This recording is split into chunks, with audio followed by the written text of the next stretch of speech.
Perkenalkan, nama saya Rizky Pratama Abung, NPM 1812011325, mahasiswa Fakultas Hukum Universitas Lampung, semester 6, angkatan 2018. Di kesempatan kali ini, saya ingin menjelaskan tentang peradilan tata negara.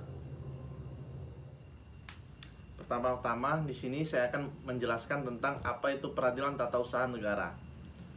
Peradilan tata usaha negara adalah lingkungan peradilan di bawah Mahkamah Agung yang melaksanakan kekuasaan kehakiman bagi rakyat pencari keadilan terhadap sengketa tata usaha negara. Sengketa tata usaha negara adalah sengketa yang timbul dalam bidang tata usaha negara antara orang atau badan hukum perdata dengan badan atau pejabat tata usaha negara, baik di pusat maupun di daerah. Sebagai akibat dikeluarkannya putusan tata usaha negara, termasuk sengketa kepegawaian berdasarkan peraturan perundang-undang yang berlaku. Struktur dalam tata usaha tersebut terdiri atas 1. Pengadilan tata usaha negara berkedudukan di ibu kota kabupaten atau kota dengan hukum meliputi wilayah kabupaten atau kota. 2. Pengadilan tinggi tata usaha negara berkedudukan di ibu kota provinsi dengan daerah hukum meliputi wilayah provinsi. 3. Pengadilan khusus, yaitu pengadilan pajak yang berkedudukan pada ibu kota negara. Sejarah pengadilan tata usaha negara. Pada masa Hindia Belanda, pengadilan tata usaha negara dikenal dengan sistem administrasi yang berkonsep.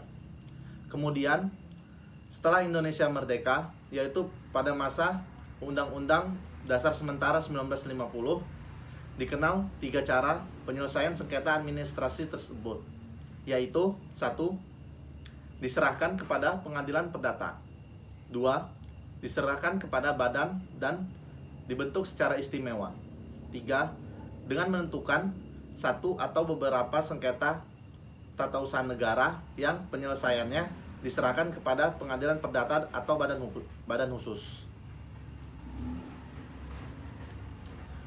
Perubahan mulai terjadi dengan keluarnya Undang-Undang Nomor 14 Tahun 1970 tentang ketentuan-ketentuan pokok kekuasaan kehakiman. Dalam pasal 10 undang-undang tersebut disebutkan bahwa kekuasaan kehakiman dilakukan oleh pengadilan dalam lingkungan antara lain peradilan tata usaha negara, kewenangan hakim, dan menyelesaikan sengketa administrasi negara semakin dipertegas melalui Undang-Undang Nomor 5 Tahun 1986 tentang peradilan tata usaha negara, di mana disebutkan bahwa kewenangan memeriksa, memutus, dan menyelesaikan suatu perkara atau sengketa administrasi berada pada hakim atau peradilan tata usaha negara setelah ditempuh upaya administratif.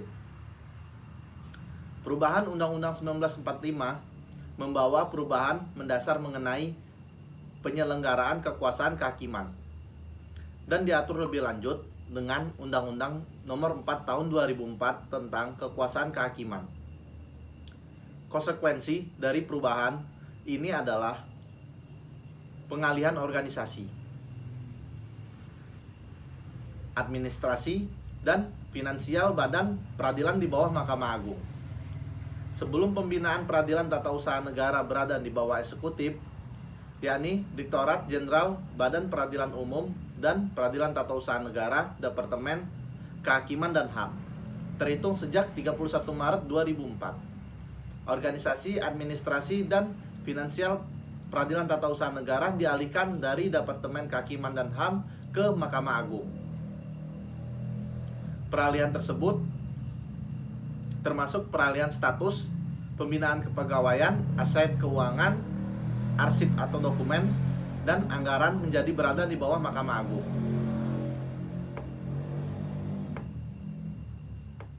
Kedudukan MK.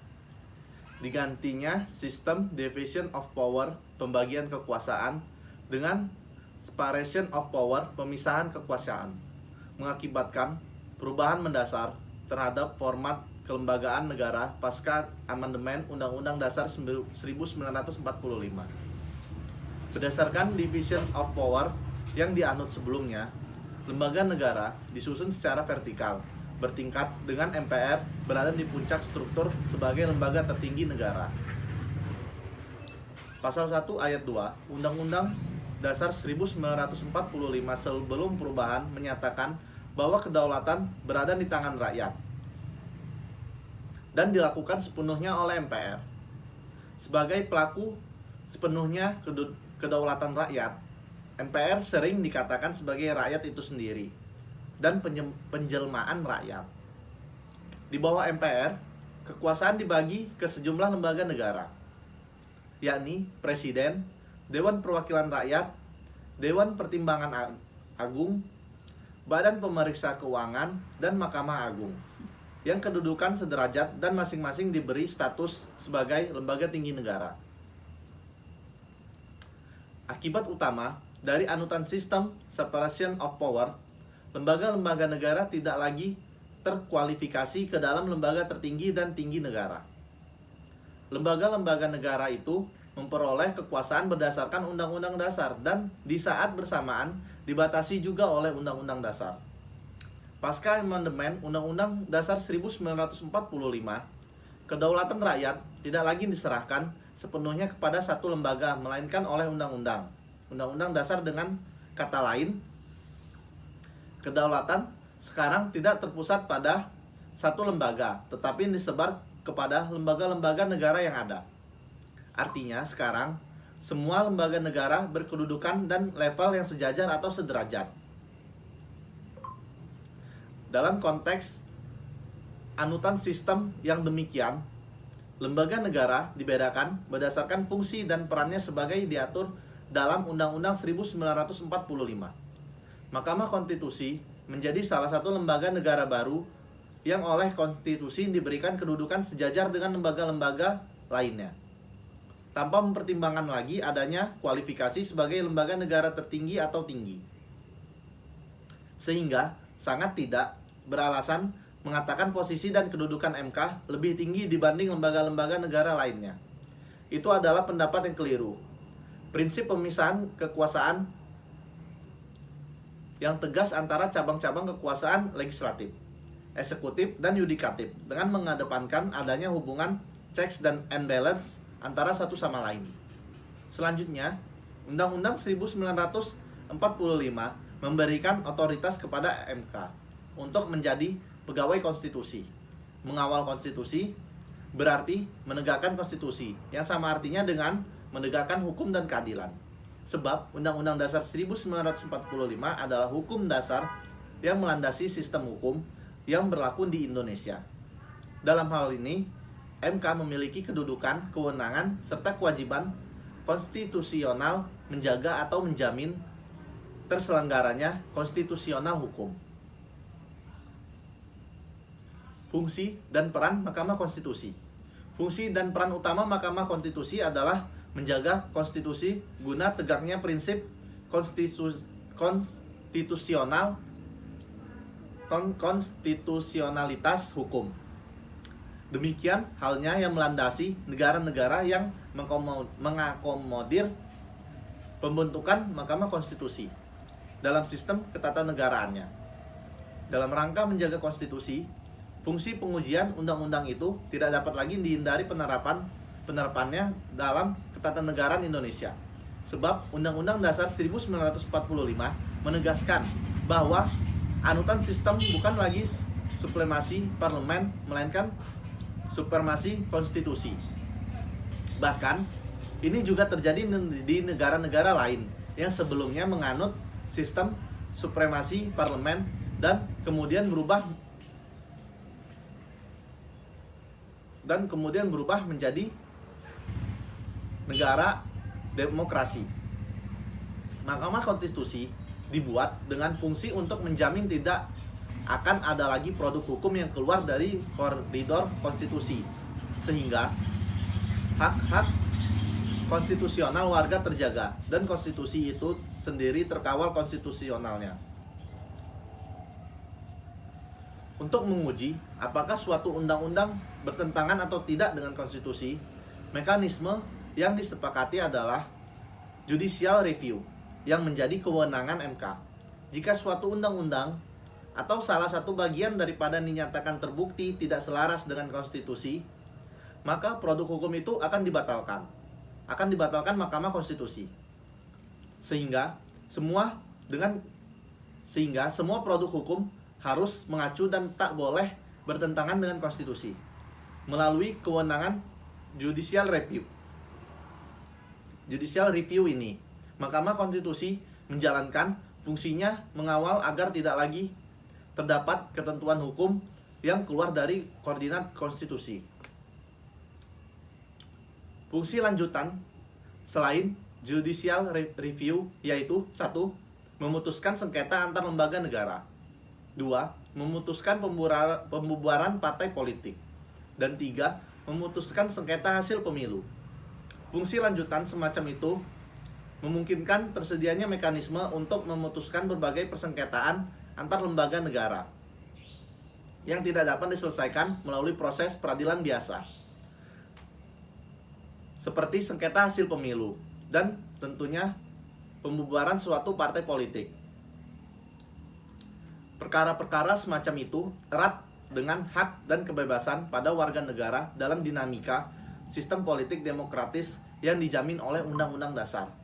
Karena itu, fungsi-fungsi penyelesaian atas sengketa pemilihan umum dan pembubaran partai politik dikaitkan dengan kewenangan Mahkamah Konstitusi. Fungsi dan peran Mahkamah Konstitusi di Indonesia telah dilembagakan dalam pasal 24C ayat 1 Undang-Undang Dasar 1945 yang menentukan bahwa Mahkamah Konstitusi mempunyai 4 kewenangan konstitusional, 4 kewenangan konstitusional dan 1 kewajiban konstitusional. Ketentuan itu dipertegas dengan pasal 10 ayat 1 huruf A sampai dengan D Undang-Undang Nomor 24 Tahun 2003 tentang Mahkamah Konstitusi. 4 kewenangan Mahkamah Konstitusi adalah 1. Menguji undang-undang terhadap Undang-Undang Dasar 1945. 2.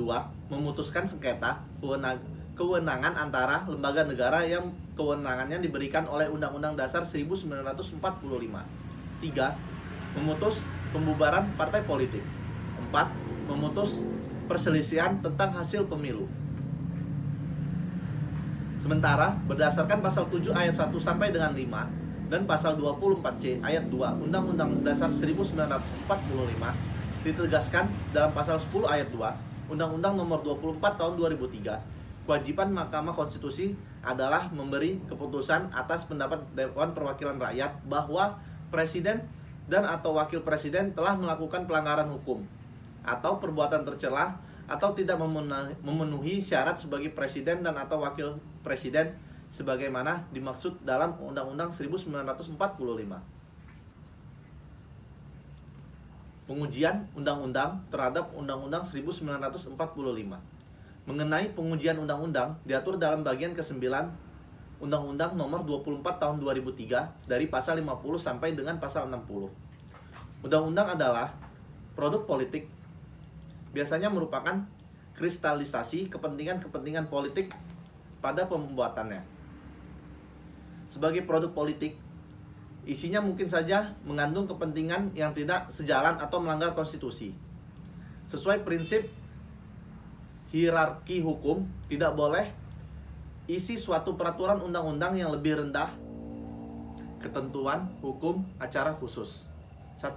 Pengujian undang-undang terhadap Undang-Undang Dasar. Hukum acara khusus mengatur prosedur dan hal-hal lain terkait dengan pengujian undang-undang. Di dalam Undang-Undang Mahkamah Konstitusi meliputi hal-hal sebagai berikut.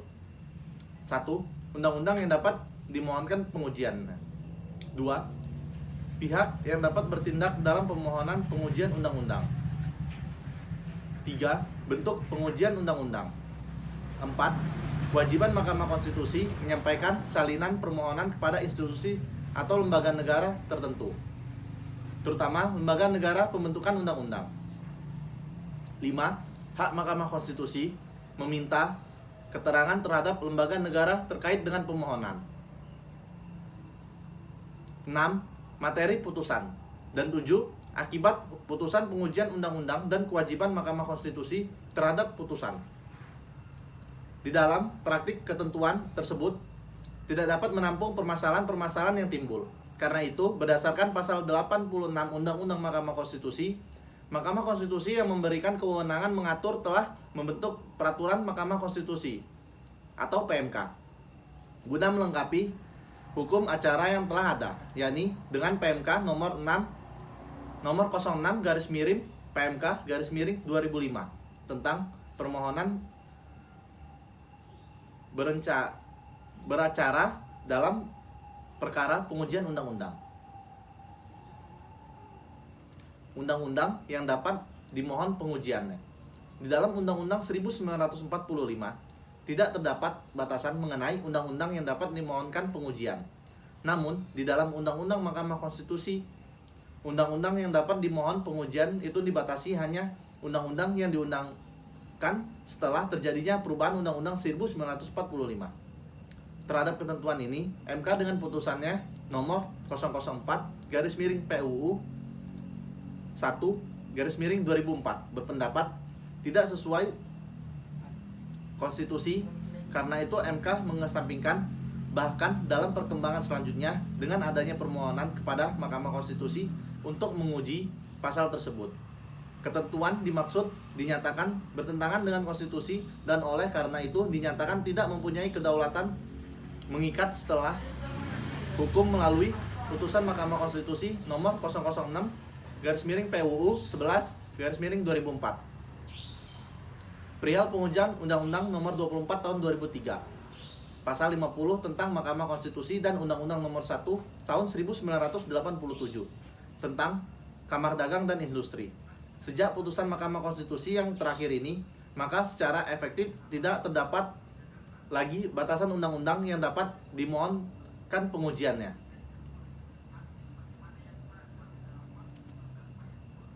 Pihak yang dapat bertindak sebagai pemohon dalam permohonan pengujian undang-undang. Ketentuan pasal 51 Undang-Undang Mahkamah Konstitusi menegaskan bahwa dalam pengujian undang-undang yang dapat bertindak sebagai pemohon adalah pihak yang menganggap hak dan atau kewenangan konstitusionalnya dirugikan oleh bersangkutan undang-undang. Kerugian konstitusional itu merupakan syarat untuk dapat bertindak sebagai pemohon dalam pengajuan undang-undang. Di dalam praktik, Mahkamah Konstitusi menetapkan rincian ketentuan dimaksud dengan syarat-syarat sebagai berikut. 1. Adanya hak konstitusi pemohon yang diberikan oleh Undang-Undang Dasar 1945. 2. Bahwa hak konstitusional pemohon tersebut dianggap oleh pemohon telah dirugikan oleh suatu undang-undang yang diuji. 3. Bahwa kerugian konstitusional pemohon yang dimaksud bersifat spesifik dan aktual atau setidak-tidaknya bersifat potensial yang menaruh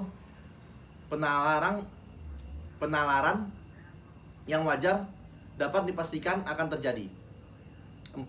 Adanya hubungan sebab akibat antara kerugian dan bersangkutannya undang-undang yang dimohonkan untuk diuji. 5. Adanya kemungkinan bahwa dengan dikabulkannya pemohon, maka kerugian konstitusional yang diadilkan tidak akan atau tidak terjadi lagi. Tentang yang dimaksud dengan pihak itu siapa, pasal 51 Undang-Undang Mahkamah Konstitusi memberikan merincian secara limitatif sebagai berikut. A. Perorangan warga negara Indonesia. B. Kesatuan masyarakat hukum adat sepanjang masih hidup dan sesuai dengan perkembangan masyarakat dan prinsip negara kesatuan Republik Indonesia yang diatur dalam undang-undang. C. Badan hukum publik dan privat. Atau D. Lembaga negara. Khusus tentang perorangan sebagaimana dimaksud dalam huruf A tersebut, dalam PMK tersebut menambahkan bahwa kelompok orang yang mempunyai kepentingan yang sama.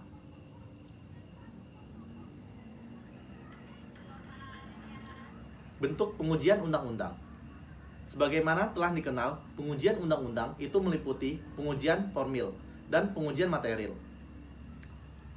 Sejalan dengan itu, maka permohon wajib mengeluarkan dengan jelas apakah yang dimaksud dalam permohonan itu permohonan pengujian formal atau permohonan pengujian secara material undang-undang terhadap Undang-Undang Dasar 1945. Permohonan pengujian formil dimaksud sebagai bentuk pengujian berkenan dengan pembentukan undang-undang yang dianggap tidak memenuhi kebutuhan berdasarkan Undang-Undang 1945.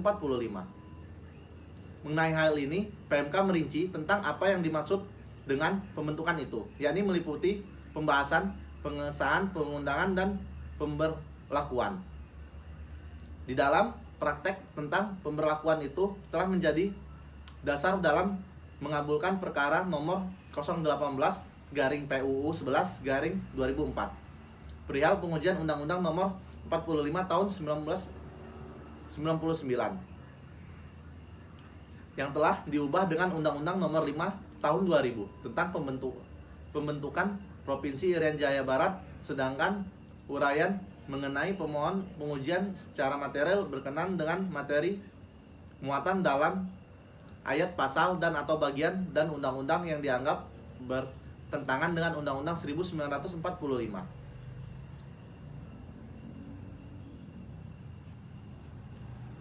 Kewajiban Mahkamah Konstitusi menyampaikan salinan pemohon kepada lembaga negara tertentu. Secara administratif, permohon itu dianggap diterima Mahkamah Konstitusi apabila telah diregistrasi. Mahkamah Konstitusi yang telah meregistrasi pemohon berkewajiban menyampaikan salinan kepada Dewan Perwakilan Rakyat dan Presiden sebagai pembentuk undang-undang. Untuk diketahui di samping itu, berkewajiban pula untuk pemberitahuan kepada Mahkamah Agung. Penyampaian salinan pemohon dan pemberitahuan dimaksud harus dilakukan dalam jangka waktu yang lambat 7 hari kerja sejak pemohon itu dicatat dalam BRPK. Khusus pemberitahuan kepada Mahkamah Agung disertai pemberitahuan tentang kewajiban Mahkamah Agung untuk menghentikan pengujian peraturan perundangan.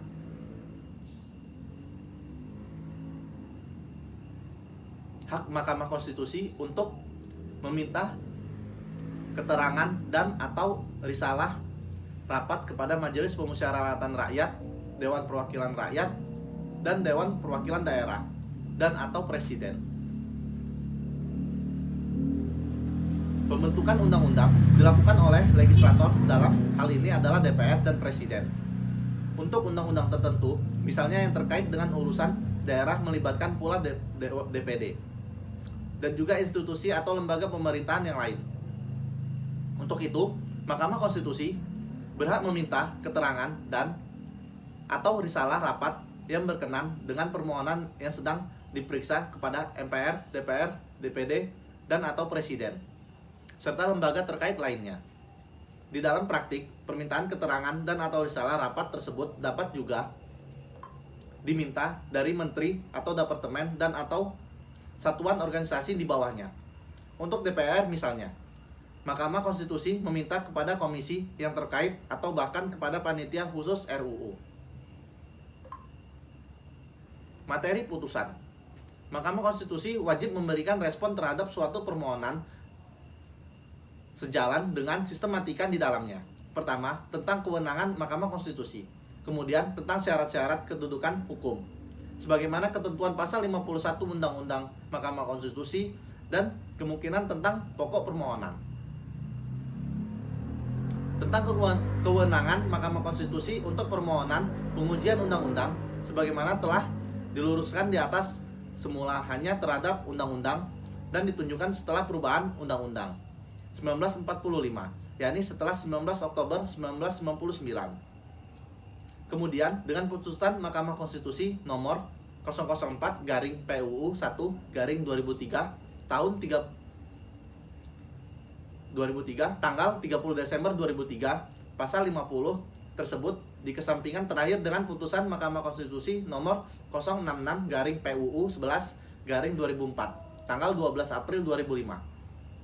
Pasal 50 Undang-Undang Mahkamah Konstitusi tersebut dinyatakan bertentangan dengan Undang-Undang 1945 dan oleh karena itu dinyatakan tidak mempunyai kekuasaan hukum mengikat. Dengan demikian, Mahkamah Konstitusi berwenang untuk menguji setiap undang-undang yang diajukan. Selanjutnya, kedudukan hukum pemohon yang akan diperiksa berdasarkan syarat-syarat dalam pasal 51 Undang-Undang Mahkamah Konstitusi, manakala setelah diperiksa ternyata sesuai, maka pemohon akan diterima dan oleh karena itu akan dilanjutkan pemeriksaan mengenai pokok perkara. Sekiranya tidak memenuhi syarat-syarat dalam pasal 51 Undang-Undang Mahkamah Konstitusi, maka pemohon tidak dapat diterima. Terdapat pokok perkara manakala terbukti secara sah dan hakim meyakinkan bahwa pemohon beralasan, maka putusan MK akan mengabulkan permohonan. Dalam hal permohonan itu berupa materi muatan undang-undang, maka amar putusan Mahkamah Konstitusi menyatakan bahwa materi muatan undang-undang yang dimohon pengujian itu bertentangan dengan Undang-Undang 1945. Demikian pula, apabila yang dimohon itu tentang pengujian pembentukan, maka amar putusan Mahkamah Konstitusi menyatakan bahwa pembentukan undang-undang dimaksud tidak memenuhi ketentuan pembentukan undang-undang berdasarkan Undang-Undang 1945. Amar putusan yang mengabulkan tersebut diikuti dengan amar putusan yang menyatakan bahwa materi, muatan ayat, pasal, dan atau bagian undang-undang tersebut tidak mempunyai kekuatan mengikat. Dalam pengujian ini, mengenai materi muatan undang-undang dalam hal permohonan itu mengenai pembentukan undang-undang, maka amar berikut menyatakan bahwa undang-undang tersebut tidak mempunyai kekuatan hukum mengikat. Hal-hal terkait dengan putusan MK yang menimbulkan permohonan pengujian undang-undang harus dimuat dalam berita negara dalam jangka waktu paling lambat 30 hari kerja terhitung sejak putusan diucapkan dalam sidang terbuka untuk umum.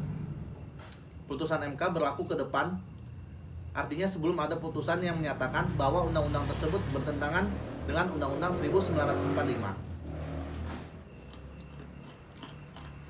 Penutup, dalam rangka mengawal dan menegakkan supremasi konstitusi, demokrasi, keadilan, dan hak-hak konstitusional warga negara, Undang-Undang Dasar 1945 memberikan 4 kewenangan dan 1 kewajiban konstitusional kepada MK. Dalam melaksanakan kewenangan dan kewajiban konstitusional tersebut, hukum acara sangat diperlakukan untuk mengatur mekanisme atau prosedur beracara di Mahkamah Konstitusi. Perkembangan hukum acara Mahkamah Konstitusi dalam praktik membutuhkan istihad dan dari hakim konstitusi dalam rangka menemukan hukum baru guna menegaskan supremasi konstitusi, demokrasi, keadilan, dan hak-hak konstitusional warga negara. Hukum acara Mahkamah Konstitusi adalah hukum formil yang berfungsi untuk menegaskan hukum materialnya, yaitu bagian dari hukum konstitusi yang menjadi wewenang Mahkamah Konstitusi. Hukum acara Mahkamah Konstitusi dimaksudkan sebagai hukum acara yang berlaku secara umum dalam perkara-perkara yang menjadi wewenang Mahkamah Konstitusi, serta hukum acara yang berlaku secara khusus untuk setiap berwenang dimaksud. Keberadaan Mahkamah Konstitusi dengan kewenangan yang dimiliki memunculkan kebutuhan adanya hukum baru, yaitu hukum acara, dan mengembangkan dalam rangka menegaskan hukum di Indonesia. Dengan ini, hasil penyelesaian saya. Bila ada salah kurang, saya mohon maaf. Kepada Allah saya mohon ampun. Wabillahi taufiq wal hidayah. Wassalamualaikum warahmatullahi wabarakatuh.